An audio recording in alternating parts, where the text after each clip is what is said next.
अज्ञानतिमिरन्धस्य ज्ञानाञ्जनशलाकया चक्षुरुन्मिलितं येन तस्मै श्रीगुरवे नमः। হরিনাম চিন্তামৃত ভক্তিবিনোদ ঠাকুর বলছেন, নাম ভজ নাম চিন্ত নাম কর সার, অনন্ত কৃষ্ণের নাম মহিমায় অপার।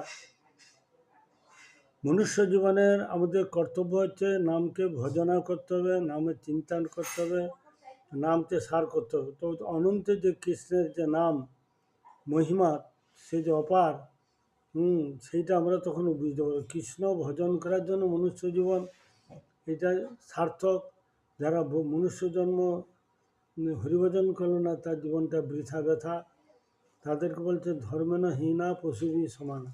যারা শাস্ত্রে বলছেন ধর্মযাজন করলো না, তাদের মনুষ্য জীবনটা বৃথা পশুর সমান বলে শাস্ত্র গালি দিয়ে দিলেন। অতএব শাস্ত্রই তো আমাদের প্রামাণিক